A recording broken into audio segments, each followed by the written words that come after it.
ఎలా జరిగింది? రైలు కింద తలపెట్టాడు మేడం. Suicide case. ఎవరు చెప్పారు? పబ్లిక్. మీరేమనుకుంటున్నారు? నేను అదే అనుకుంటున్నాను.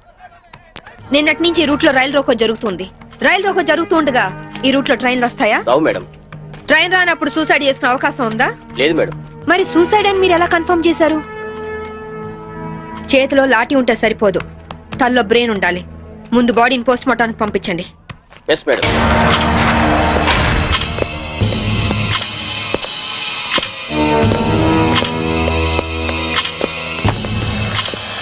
మర్డర్ ఏ టైంకి జరిగి ఉండొచ్చు? నిన్న ఉదయం 11 గంటల ప్రాంతంలో జరిగి ఉండొచ్చు మేడం. ఫింగర్ ప్రింట్ రిపోర్ట్స్ ఏమైనా వచ్చాయా? ఫోరెన్సిక్ రిపోర్ట్ వస్తే కానీ తెలియదు మేడం.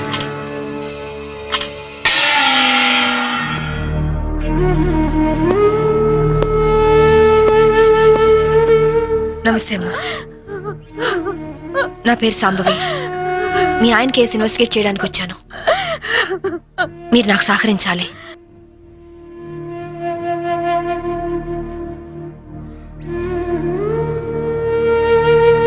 ఆయన నొసటి మధ్య సింధూరం ఉంది.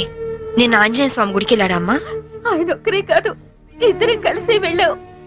ఓం ఆంజనేయాయ నమః, ఓం మహావీరాయ నమః, ఓం హనుమతే నమః, శ్రీ అభయాంజనేయ స్వామినే నమః. Hello, good morning sir. అరగంట తర్వాత వాళ్ళ ఇంట్లో సప్లై ఉండదు సార్. వెంటనే వస్తానని చెప్పి వెళ్ళిన ఆయన ఇలా శాశ్వతంగా వెళ్ళిపోతారని నేను అనుకోలేదు. ఒక్కదాన్ని ఇంటికి వచ్చింది నేను ఇలా జీవితాంతం ఒంటరిగా ఉండిపోవాల్సి వస్తుందని నేను ఊహించలేదు. బాధపడకండి, కానీ మీ నాతో ఒకసారి గుడికి రావాలి. అక్కడ ఏమైనా ఎవిడెన్స్ దొరుకుతుందేమో చూద్దాం. అలాగే.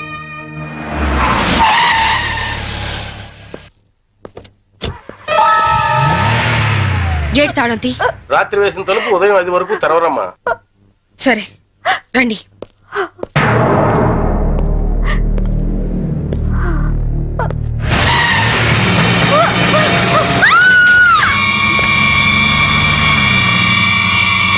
చూడండి చూడండి చూడండి. అమాయకురాలైన ఆవిని చంపడానికి నీకు మనసు ఎలా వచ్చింది? నువ్వు మనిషివా పశువా? నీలాంటి వాడిని కోర్టుకు తీసుకెళ్లి శిక్షించడం కాదు, పబ్లిక్ గా ఉరి తీసి చంపాలి. తీసుకురండి. Yes madam.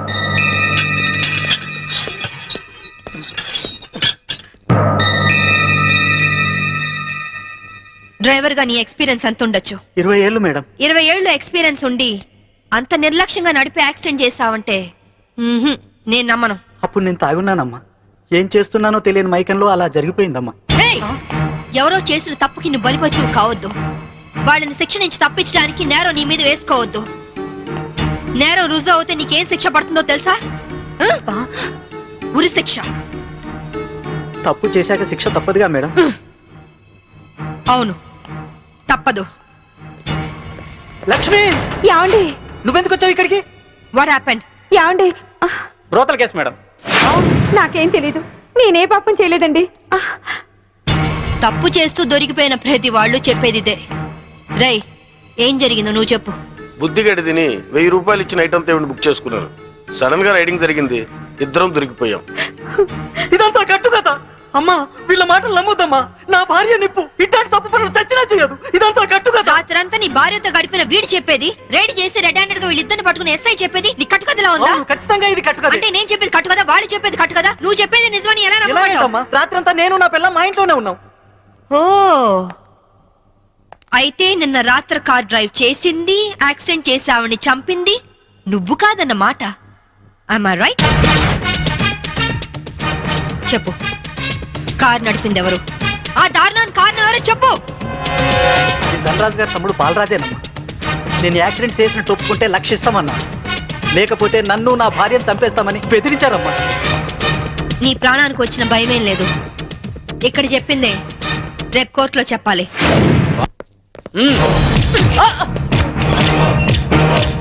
Madam, what is this? ఇది ఆపరేషన్ థియేటర్, లోపల రాకూడదు. మీరు జులుం చేయడానికి ఇది పోలీస్ స్టేషన్ కాదు, హాస్పిటల్. Don't disturb. ఇతనికి heart problem, kidney problem, brain problem, nervous problem, liver problem. ఇన్ని ప్రాబ్లమ్స్ ఉన్నవాడు బ్రతకడం కంటే చావడం బెటరు. రేయ్, లేరా లేరా లే. What is nonsense? Shut up. చావు బతుకులో ఉన్న పేషెంట్ ని కాపాడే డాక్టర్ ని చూశాను, కానీ క్రిమినల్ కాపలా కాసే డాక్టర్ ని మిమ్మల్ని చూస్తున్నాను. ఛీ! ఎరా నీ గుండె నొప్ప, కిడ్నీ ప్రాబ్లమా, లివర్ ప్రాబ్లం రా? నీలాంటి వాడు బయట ఉంటే law and order K problem. నీలాంటి వాడు పర్మనెంట్ గా బొక్కలు ఉండడం బెటర్.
ఆ డ్రైవర్ గాడు నిజం చెప్తే మా తమ్ముడికి శిక్ష ఖాయం. మామూలు శిక్ష కాదండి, ఉరి శిక్ష. హిందీ మే फांसी का सजा बोलते हैं. అవును, వాడిని స్టేషన్ లోనే లేపేస్తే అదంత ఈజీ కాదు. నైట్ అంతా శాంభవి వాడే కాపలా ఉంటుంది. అయితే ఇప్పుడెలా? రేపొద్దున శాంభవి ఇంటికెళ్ళి కోర్టుకెళ్లే గ్యాప్ లో మీరు పోలీస్ స్టేషన్కి వెళ్ళి వాడిని లేపేయండి. ఉడాదో ఉడాదో. ఓకే అన్న. త్వరగా డ్రైవర్ తీసుకురావయ్యా, కోర్టు టైం అవుతుంది. Yes sir.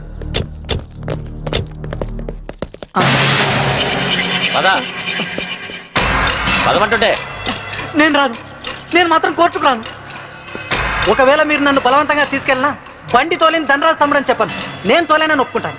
నిన్న మేడం అడిగితే సాక్ష్యం చెప్తా అన్నావు. చెబితే వాళ్ళు నన్ను చంపేస్తారు. చెప్పకపోతే నేను చంపుతా. చెప్తావా లేదా? నేను చెప్పను. చెప్పా చెప్తావా లేదా?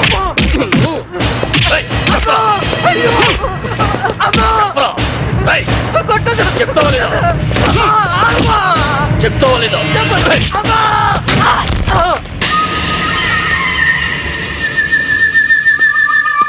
ఎలా ఉన్నాడు? దెబ్బ తగలరాని చోట తగిలినట్టుంది సార్. చనిపోయాడు. చచ్చిపోయాడా? అవును సార్.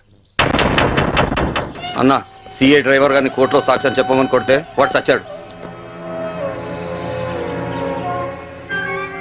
అలాగే అన్న.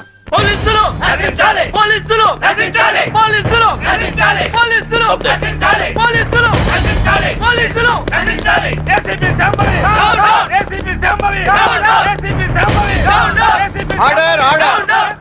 What is this nonsense? ఎవరు మీరు? వీళ్ళంతా ఈ కేసుకు సంబంధించిన వాళ్ళే యువరానర్. అవును సార్, ముద్దాయిగా బోన్లో నిలబడ్డది మా తమ్ముడే. కానీ ఇప్పుడు నిలబడాల్సింది వాడు కాదు, ఈ ఏసీపీ శాంభవి. ఏమైంది? ఎలా జరిగింది? ఐఎమ్ సారీ మేడం, అనుకోకుండా జరిగిపోయింది.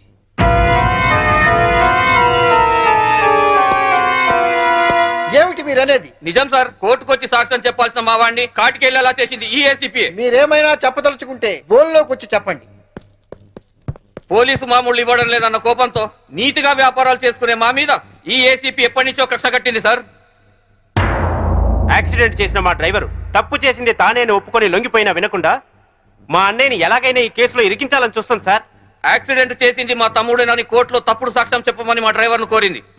విశ్వాసపాత్రుడైన వాడు చెప్పనన్నందుకు లాఠీలతో కొట్టించి చంపించింది. యువరానర్, అతను చెప్పేది పచ్చి నిజం.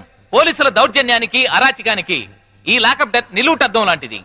ఇలాంటి సంఘటన మళ్లీ మళ్లీ రిపీట్ కాకుండా ఉండాలంటే ఈ డ్రైవర్ సావుకు కారణమైన ఏసీపీ శాంభవిని, ఆ స్టేషన్ సిఐని సస్పెండ్ చేసి కఠినంగా శిక్షించాల్సిందిగా కోర్టు వారిని కోరుతున్నాను.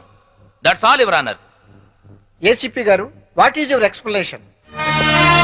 విజిలెన్స్ ఆఫీసర్ భార్యను చంపింది బాలరాజే అని చెప్పడానికి ఈ డ్రైవరే సాక్ష్యం. ఆ డ్రైవర్ ఇప్పుడు శవంగా మారాడు కదా, సాక్షి ఎలా చెప్తాడు? ఈవిడకు మెంటలెక్కింది సార్.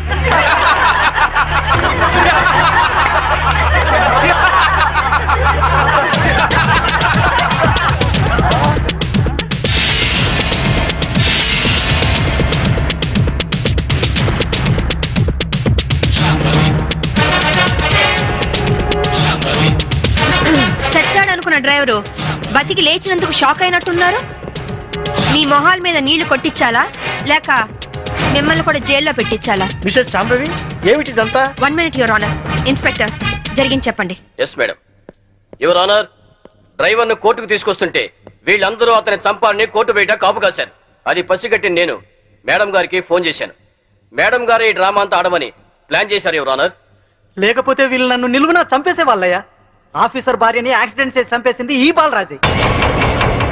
వీడు చెప్పేది అబద్ధం సార్. యువర్ ఆనర్, నిజాలు తేల్చాల్సింది న్యాయస్థానం. విజిలెన్స్ ఆఫీసర్ భార్య ప్రాణాలు తీసిన ఇతన్ని కఠినంగా శిక్షించవలసిందిగా కోర్టు వారిని కోరుతున్నాను. That's all your honour. Driver Kanakarao సాక్ష్యాన్ని ఆధారంగా చేసుకుని విజిలెన్స్ ఆఫీసర్ భార్యను చంపింది బాలరాజనేని కోర్టు వారు నమ్ముతూ సెక్షన్ 302 ప్రకారం నిందితుడికి యావజ్జీవ కారాగార శిక్ష విధించడమైనది. Hi Kitty, how are you? Fine. Holiday రోజు మీరు ఇంట్లో ఉన్నారండి బాబు గారు. లేకుంటే మీ అక్క లాఠీతో కాలి రగొడుతుంది. ఇప్పుడు అంత అవసరం అంటారా? ఎవరిన వింటే నిజం అనుకుంటారు. అయితే మోడల్ గా సెటిల్ అయిపోయి డాన్స్ వదిలేస్తావా? వదిలేయడమా? డాన్స్ నా ప్రాణం. నీకే కాదు, మా ఆవిడకి ప్రాణమే. పెళ్లికి ముందు చాలా బాగా చేసేది. నిజమా అక్క? వావ్, ఏ డాన్స్ చేసేదానివి? కూచిపూడా? కాదు, భరతనాట్యం. పోలీస్ ఆఫీసర్ అయ్యాక పొలిటికల్ లీడర్స్ తో, రౌడీస్ తో డాన్స్ చేస్తోంది మా ఆవిడ. డాడీ ఇలాగా? రేయ్, ముందు మీ పని చెప్పాలి. వీడిని మీరే చెడగొడుతున్నారు. చూడు చైతన్య, మన ధనరాజు గారు 100 రోడ్డు మీద గాంధీ బొమ్మలు అంటాడు. ఆయన ట్రాన్స్ఫర్ కి బాకీ ఉన్నారని, మన ఆఫీసుని మర్డర్ చేశారని కేసు పెట్టారంట. అవును సార్. మంత్రిగా నేను చెప్తున్నాను, ముందు కేసు విత్డ్రా చేసుకో. ఆ తర్వాత పవర్ ప్లాంట్ శాంక్షన్ చేయి. అందరికీ మంచిది, సరేనా? సరే సార్, ఆ విషయం మీ లెటర్ హెడ్ మీద రాసి సంతకం చేసి ఇవ్వండి. దేనికి? పేపర్ లో వేసి మీకు ఓట్లేసిన ప్రజల దగ్గర పర్మిషన్ తీసుకోవడానికి. చూడు ఐఏఎస్, రెచ్చిపోబోక. నీ ఇవ్వ నీకు ఇప్పిస్తాను, తీసుకో. ఐఏఎస్ అంటే ఇండియన్ అడ్మినిస్ట్రేటివ్ సర్వీస్, అంతేకాని ఇండియన్ అవినీతి సర్వీస్ కాదు. నన్ను ఇంగ్లీష్ లో తిడతావా? నీ అంతు చూస్తా. నేను చక్కెరకి మనియాలు పట్టిస్తా. ఇంకొక మాట మాట్లాడమంటే నీ నాలుక కోసేస్తాను. నీలాంటి బ్రోకర్లు మంత్రి పదవుల్లో ఉండబట్టే ఈ రోజు కరెంటు ధరలు విపరీతంగా పెరిగి సామాన్యులు బల్బు వెలిగించుకోవడానికి కూడా భయపడుతున్నారు. రైతులు కరెంటు బిల్లులు కట్టలేక ఆత్మహత్య చేసుకుంటున్నారు. నిజాయితీగా మీ ప్రభుత్వం ఫ్యాక్టరీ యజమానుల దగ్గర కరెంటు బిల్లులు వసూలు చేస్తూ ఎలక్ట్రికల్ పోల్స్ మీద వైర్లు వేసి కరెంటు దోచుకునే వాళ్లను గుండె ధైర్యంతో పట్టుకోగలిగితే ట్రాన్స్కోకు లాభాల మాట అటుచితే నష్టం మట్టుకు ఉండదు. అక్కడేమో స్పాట్ బిల్లింగ్లు అంటూ మనం ప్రజల పుస్తలమ్మించి నిర్దాక్షిణ్యంగా బిల్లులు వసూలు చేస్తున్నాం. ఏంటయ్యా ఎండి మిరపకాయలు తిన్న కాకిలాగా తెగరుస్తున్నావు? నేను అసలే మంత్రిని. నేను తలుచుకుంటే ఈ క్షణంలోనే నిన్ను సస్పెండ్ చేస్తా. నువ్వు నన్ను సస్పెండ్ చేయలేవురా. ఎందుకంటే నా సిన్సియారిటీకి ఎప్పుడో ఒకప్పుడు ఇలాంటి ఎదురు దెబ్బ తగులుతుందని నాకు బాగా తెలుసు. అందుకే ఈ రిజిగ్నేషన్ లెటర్ ఎప్పుడు నాతోనే ఉంటుంది. This is my resignation letter. Good bye. అమ్మో, వీడు రాజీనామా ఆమోదిస్తే నా అవినీతి భాగవతం బయటకు వస్తుంది. వీడు ఇంకో ఐఏఎస్ రాజకీయ నాయకుడు అవుతాడు. ఈ రాజీనామా లెటర్ నేను చింపారిస్తే ఏ గొడవ ఉండదు. ఇప్పుడు రాజీనామా చేయాల్సిన అవసరం వచ్చింది. రాజీ పడి బతకలేక? రాజీ పడమని ఎవరన్నారు? రాజకీయంగా పలుకుబడి ఉన్నవాళ్ళు. ఏమిటండి ఇది? ఎవరో ఏదో అన్నారని ఉద్యోగం వదిలేసుకుంటారా? చాంతాడు తక్కువగా ఉందని బావని పూడ్చుకుంటారా? ఇది నీళ్లున్న బావి కాదు శాంభవి, ఎండమావి. ఈ సిస్టమ్ మొత్తం అవినీతితో పొల్యూట్ అయిపోయింది. అందరితో పాటు నేను పొల్యూట్ కాలేను. పొల్యూట్ అవుతుందని ఎందుకు అనుకుంటున్నారు? ఉద్యోగంలోనే పోరాడొచ్చు కదా. అంత ధైర్యం లేనప్పుడు ఐఏఎస్ ఎందుకు చదివారు? బుద్ధి లేక. అమ్మాయి చెప్పింది కరెక్ట్. నాన్న, ఇది మా భార్యాభర్తల విషయం. మధ్యలోకి రావద్దు అంటావు అంతేనా? రై, ఊరంతా కాదన్నా మీ ఇద్దరి పెళ్లి చేసింది నేను రా. మీరు భార్యాభర్తలు కావడానికి కారణం నేను కావచ్చు, కానీ ఇది మా పాలసీకి సంబంధించిన మ్యాటర్. మీకేం తెలియదు, మీరు వెళ్ళండి. ఏమండి, ఆవేశపడుకుని ఒక నిమిషం ఆలోచించండి ప్లీజ్. చూడు, నేను జాబ్ లేకుండా ఇంట్లో ఉండడం నీకు అవమానం.